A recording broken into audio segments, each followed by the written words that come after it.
Hey everybody, what's up? Welcome back. Got a update on what I've been up to on the Ferris wheel trailers, and making some progress. You guys can see I have all of the umbrellas on my little holders here, and my holders I'm actually using them upside down to kind of pierce through the holes in the tops of those because there's not really much to hold on to, and I need to paint a lot of surface area. So um, all those are just kind of hanging out ready. That one right there is upside down because that's the very back one. That's gonna go when the pole goes back through here and holds them all in that area. That's the one that's gonna be seen, so we're gonna pay extra attention to the paint on that side.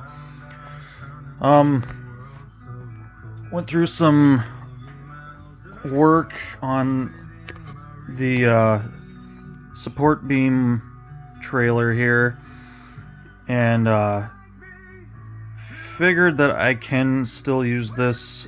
Cleaned it up a little bit more, did a little bit of try to strip a little bit more paint off of it. Not a huge deal to get every bit of paint off, but just kind of clean it up a bit. Filed this area down a bit more for the generator box that's going to go on there, and basically determined that I can use this trailer. It looks worse than what it is. All that's going to paint up really nice. I have all of my tubs taped, the white stripes taped up on those, so I can paint the actual colored part in a gloss color now. And you guys can see I have a handful of those up on little holders right now. This still looks like a... Let's see if I can get that to focus. The generator box is still a little rough looking, but it is pretty clean. A little bit of red remaining on there. Not a big deal on that side. That's going to be painted gray. The rest of this will be painted white. And I'm going to do...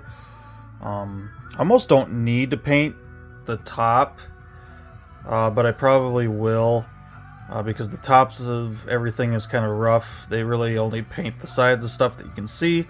If you've ever seen videos of the overhead of this train, some of the tops of this stuff is actually pretty rough looking.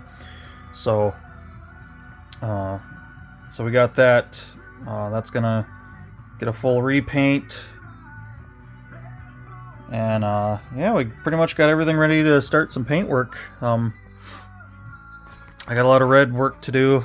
Basically, we're going to go through and repaint this whole trailer with the red that I initially painted, the red that you're seeing right there. I'm using the Seaboard Airline red there from Polyscale. That's kind of my base coat. That gives me my nice matte finish up here, and then we come back and finish up the sides in the gloss red. Of course, I'll be repainting all of that on both of these, and then trying to figure out how to get all this back together, because I have to have some of it painted. I'd like to get this on before I paint, but then it makes it painting the deck kind of a tough job to paint around that. So I'm probably just going to paint and glue on top of paint. Not that big of a deal. I'm not worried about this stuff being super strong. Just strong enough to hold together. I know gluing on paint is not a preferred method. I don't prefer to do it, but with how layered up some of this stuff is, I kind of have to paint and build and paint and build. So just something I have to deal with. But yeah, we're pretty much got a good game plan going. Like I said, it's just going to be a lot of paint work, a ton of paint work, and I'm just going to try to hammer all that out. So we're just going to kind of show you guys what everything looks like pre-paint, and then I'll bring you guys back post-paint. So I do have a lot of stuff to paint, like a lot of tubs. So it's going to be a lot of work. So I am glad that I am able to reuse this.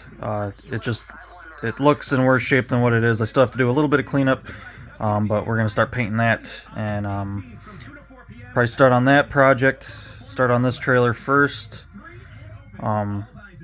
get it fully painted up in that red, and then I'll wait for later on to do the shiny stuff. So but there you go, guys, just a little update. Pretty much everything's ready for paint, and I gotta get to it. So that's it for this one, guys. So until next time, take care.